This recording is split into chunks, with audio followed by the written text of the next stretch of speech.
It's a great day in SimWorld, everybody. Good morning. Welcome to SimWorld. Today, I am B-Ron. Alongside me is my co-host, Yells. Good morning, sir. How are you doing? I'm great, man. I don't know why I always look so frustrated in the morning, but the morning is my favorite time of the day. Let's do this, man. It's SimWorld today. Let's get it popping. Yeah, man. Yeah, let's go. Let's go. So, starting off with the game this morning of Would You Rather. Oh, Uh, yes, Levin Cutler and Benari James, or Levin Cutler and Freed Redmond. Which one are you taking? Which one would you rather have? Which one is the better combination, duo, whatever? wow. Okay, so it really depends on. Yeah, This a tough one, man. This is based it on is, isn't on it? court, or is this based on their career or for the team? I don't know. I got a few different takes on this. On the court, I think it's deadly. Levin Cutler, underrated, overlooked sometimes. I think he showed us just what he's capable of. If he was a straight up number one, and game could be run through the post, you know what I'm saying? And a lot of this is what you're going to see at the later levels of a career where the game's not so free flowing. It's more of a structured offense. Levin Cutler is extremely talented down low. He's got a rangy game. He get on that block and put you to work. He's got his back to the basket game is solid. And then Benari buckets, as I like to call him, Benari buckets gets to the rim. Reminds me of old school Rod Strickland. There's not a whole lot of athleticism behind him, but it is shifty quickness, and good luck stopping him. Once he gets that leverage and leans on you at the rim, he's untouchable. And he's not a bad perimeter shooter, not at all. So I think that's deadly. Fareed Redmond was straight up clutch though. Cutler and Redmond on the He court, was and I absolutely. feel like I feel like those two complemented each other better because I haven't gotten a chance to see Cutler and Benari. I mean, quite simply, I haven't had a chance. I don't know how they would Right. play Yeah. alongside one another, who would dominate the ball, who would not. But Cutler and Redmond seem to pick their spots very much so. Cutler would take over, then Redmond would. They would allow everybody else to get into it, but they knew down the stretch Redmond was going to hit the big buckets. And if he was going to be doubled, you could just drop it down to Cutler, and Cutler would go to work. And we saw that all throughout the race to one. That's Right. why they ended up with Right. the championship. Before I hand it over to you, though, I'll say the one thing before that's on the court. I heard that Cutler, what I've heard is that Cutler and Redmond were really, they ended up being really good friends. They had a great relationship. Both of them were low key, kind of docile, kind of personalities. But Nari has a big one. He has a big personality. We haven't Yes. heard much Yes. from him. Absolutely. He's done a great job. Kudos to him staying out of the media, playing peacemaker when it came to his brother Barkley, and a lot of things that are going on there. But He came in hot. he came in super hot, like a Scud missile, right? But what's there is there. So maybe he's been laying low key, you know what I mean? But what's there is there. So there's something could spark that at any moment. So the off court interaction, that would be something yet to see too. But for my money, I think I'm going Cutler and Redmond. No slight to Benari and Cutler if that were to happen or what have you. But I've seen the results of Cutler and Redmond. It was a championship. Okay, okay. So I am actually going to agree with you here for the same reason. We haven't seen Cutler and Benari together yet. Uh, but I do think that because of Cutler and Redmond's ability to bounce off each other, both off the court and on the court, I think that is the better pairing. I would rather have those two together because I feel like, again, both Cutler and Benari kind of demand the ball in a similar sense. Um, Cutler, as you said, was willing to give it up to Redmond at points in time when he wasn't hot, or when he knew he had a double team to kick it out to Redmond, he could do it. But I feel like Cutler and Benari together, I don't know if that would work really well. Just my brief take on that. But I do think that it would be Cutler and Redmond would be what I would prefer as Okay. well. Gotcha. No slouch to Benari as well. Or no slight to Benari, obviously. Extremely talented kid. He can go get it at all levels of the floor. He's a scorer. But right, yeah, he's a scorer exactly. But I love that clutch gene that Redmond has, and unfortunately, we didn't get to see a lot of that from Benari. So he really has it or not. I'm not saying he doesn't, but haven't seen it on display a whole lot. he put the team on his back. We know he can do that. But can he get the big baskets in those big moments? And Yeah, Indy wasn't the best player in that last season. and that's what it's all about. You know, I talked about it yesterday. I harp on it all the time. Team fit matters. So you think back to like the Reggie Miller Pacers and stuff like that, or some of the other players that we found as clutch. You never get a chance to find out how clutch players are unless they're playing on a team that's winning, that puts them in a position to be clutch, right? So you can either go get numbers and not have it lead to moments and wins, or you can play on a squad that accentuates the things that you do where you have a chance to put it on display. But then that fine balance is you may go somewhere and be in a situation like Royce Anderson was in, where you may get drowned out and watered down by there being too many people on the team. So it's all about balance, if you ask me. But look, I know we're gonna talk about something here. I got a question here, man, for you, and I'll go ahead and lead this one off. Sure. Who do you expect to have the better first year in a new spot out in the international scene when we got Coach K, Coach Kusa, or Coach Ron Mack, who's already made the rounds? And that passport, like I said, man, it is getting stamped. For me, my money is going with Coach K. Ron Mack, I like him. Coach Mack, I like what he does. He's active in the community. He's, like I said, he's racking up those frequent flyer miles.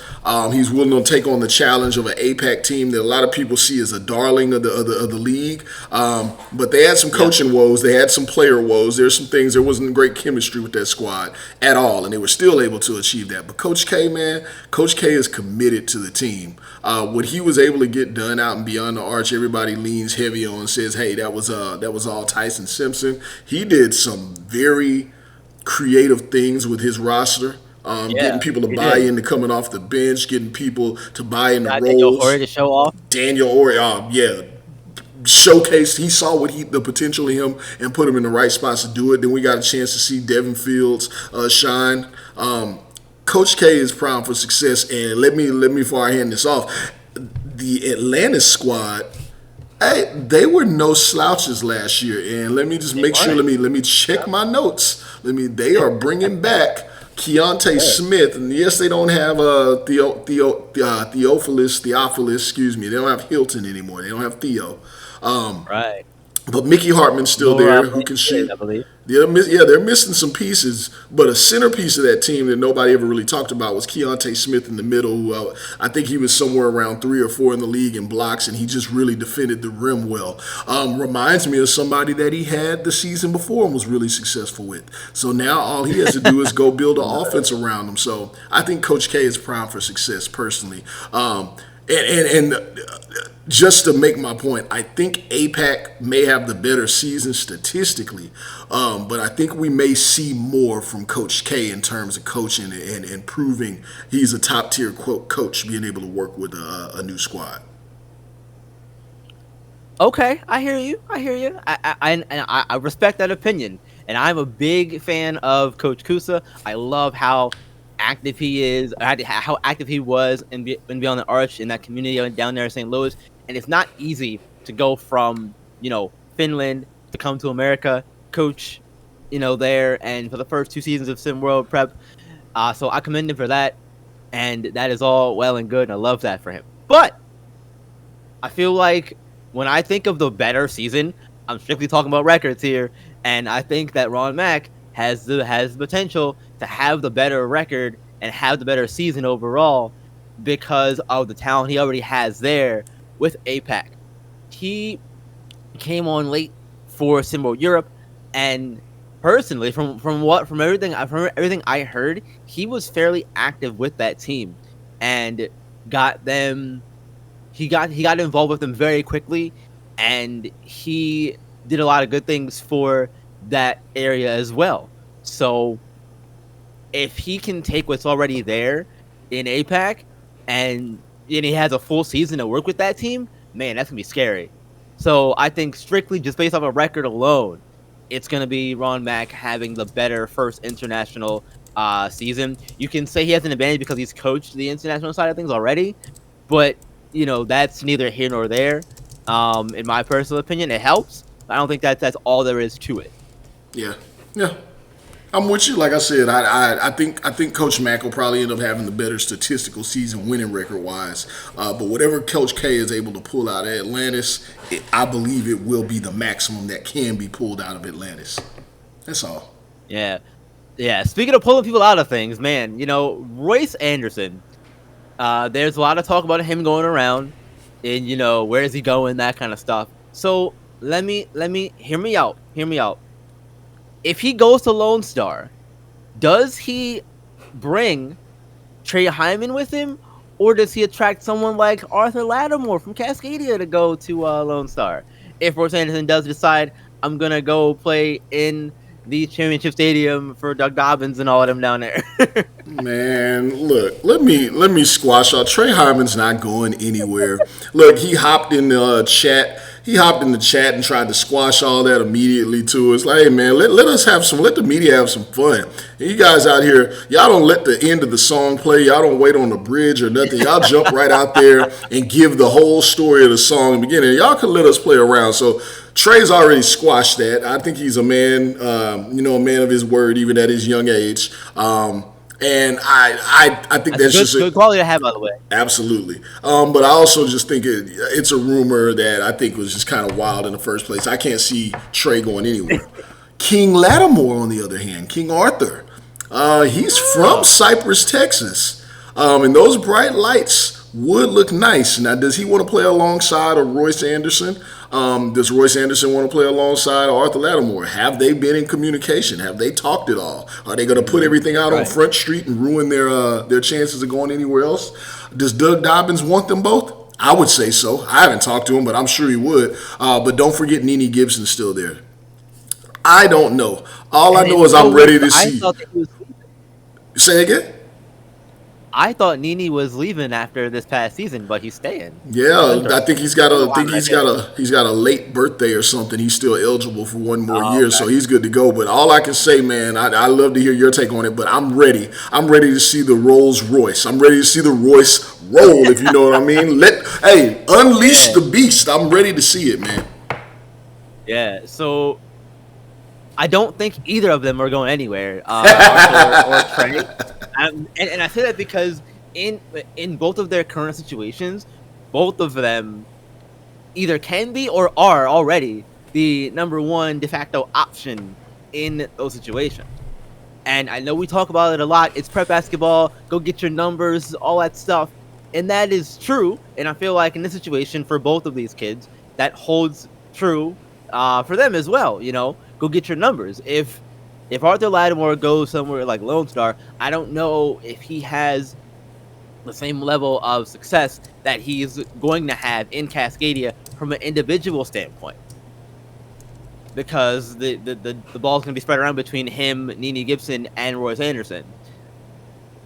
It would be a scary lineup for sure, a scary three on over there. But I don't think that happens. I don't think, and like you said, Trey already squashed it.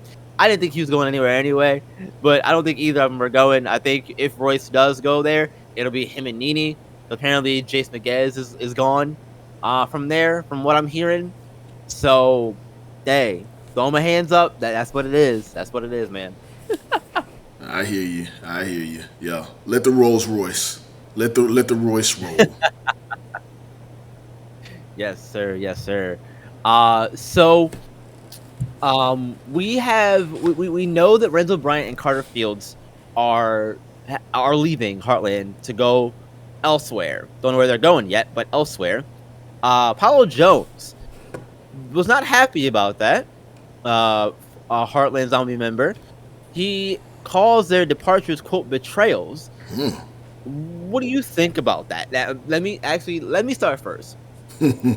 First of all, betrayal is a strong word. That's a strong word.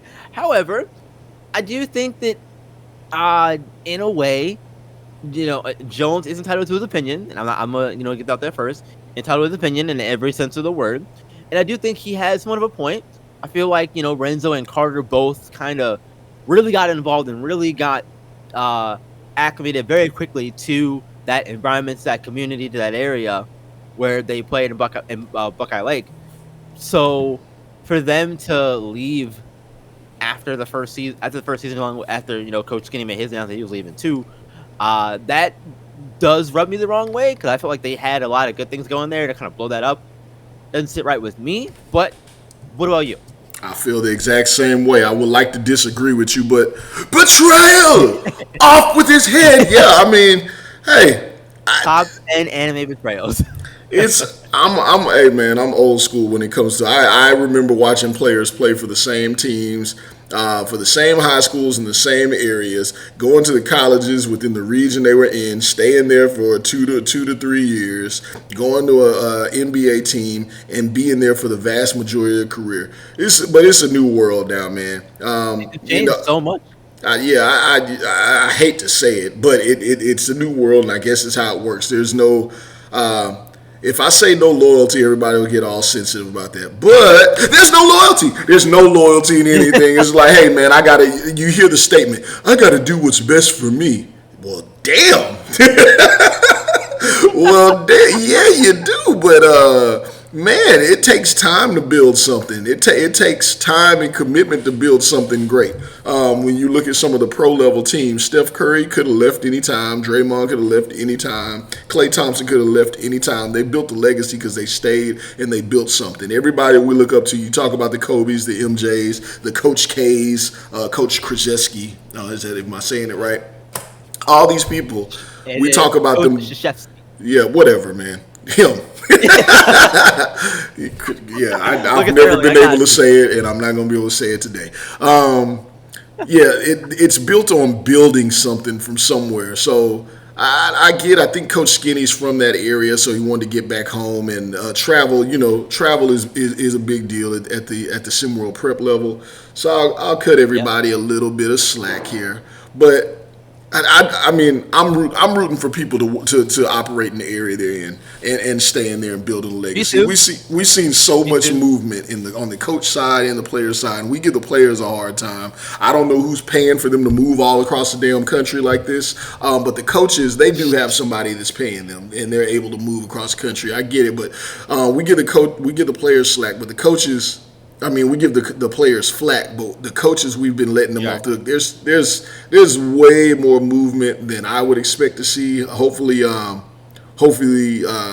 things will settle down in the coming years as people dig their heels in with where they want to be and really build a legacy there. But Coach Skinny, love you. Look, I do my Stephen A. I love you like a brother, man. Love you like a brother, but I wish you would have built something. The Riot House is not going to be the same. LaShawn Patterson is going to be, he's desperately scrambling, trying to find a coach. And they lost their whole damn squad. Look, if Renzo's gone, Carter Fields is gone, Kirby Ordway's gone, Brian Webb's gone, they're left with head honcho Hardwick, Apollo Jones, who I think he's going to be a baller. Look, and I'm pretty sure that there were conversations had before he decided to leave his state of his area of Shreveport, Louisiana, to go to the desolate area of Buckeye Lake, Ohio. I'm sure that some of those Renzo Bryan, the Carter Fields, and all them, and Coach Skinny were in contact with him before he uprooted his life and moved to Ohio. Now he's stuck there in Ohio on a team where he could have played closer to home, and they're gone. So. I don't know. Yeah. It's a sour taste. Don't feel great. But everybody, hey, they got to do what's best for them, right? There you go. Got to do what's best for me. Yeah, I don't know. You know who else says I got to do what's best for me, B-Ron? Who? Anyone who robs a bank. All right, man. Look. I'm sorry. Much respect to everybody doing what's best for them out there. But look, we got one more out here, don't we? One more. No James reunion. We heard it earlier this morning. No sources say. Don't know who the sources are. It's come out though that Bernard James does not have an interest, or it's just completely out of the question that he will be joining Barkley, wherever Barkley's going. We still don't know where either one of them is headed, but we do know that wherever it is, it won't be together. So I think the real question here is who commits somewhere first. because if that person commits first, Yeah, then there's no way that the other one can be going there. So they may mix each other's right. plans just in the timeliness of their decision making. So I think it's a pretty funny Yeah. story and situation all the way around. Where you stand with it, B. Ron? So, first of all, I'm not surprised this played out the way it did, personally. With everything that happened in Indy, Benari really trying to play the peacemaker role and be on Coach Storm's side at the point in time. Um, that doesn't surprise me that they've butted heads and now they're, not talking to each other, avoiding each other on the basketball court as well. Maybe it's just time for them to, hey, we'll go separate ways for a little bit. We might reconvene later in life, or at Christmas, whatever. But basketball court, no. So that doesn't surprise me at all. I, as far as where, who commits first, rather, I want to say Benari commits first. Um, and I feel like with changes that have happened recently, looking at you, Queen City, Yeah. that Yep. it's going to be easy, in my opinion, for Benari to say, "Okay, I'm going to go back home, be close to mom, dad, and all of them, and play in North Carolina." Because if you remember correctly, he was originally going to go to Queen City, but there were issues with coach at the time, Coach Simmons. Darius Simmons. Yep. Coach Simmons. They butted heads. Benari said that coach forgot his name when he was talking to him, that kind of thing. So I don't. So yeah, I'm not surprised to see it end this way. If it does happen, you heard it here first. Spoiler, not a prediction. Paul Heyman, body ball, you get it. Yeah. I got you. It has What about all you the though? it has all the feels of a it has all the feels of a Larry Johnson Alonzo Mourning who played a good period of time together and had success. Went to two different teams and finally met on the court. Don't know if anybody remembers how that played out, but it has all the feels of that. So I ain't gonna lie, I'm kind of looking forward to some on court explosion if that were to play out. So we'll see, we'll see. Yeah. But but Do you hey, think? Do you think Barkley commits first? no. I think, like Do you you think said, he joins his brother?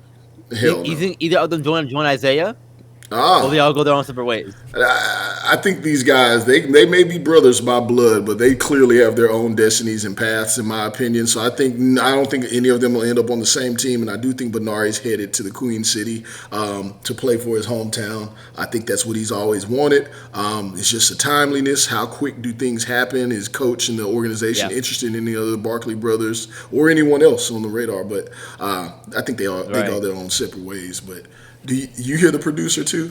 I know you always hear him Yeah, hollering I at you. hear him. I hear him, man. He is in my ear. We have to go. We're out of time. As always, thank you for joining us here on SimWorld today. Be back with you guys. Today is Friday, so we'll be back to you guys on Monday morning. Got a little break here from us. Hope you enjoyed the first week of our daily show. Until Monday, you guys, you know what to do. Just because it's the off season does not mean that you can't do what, Yells?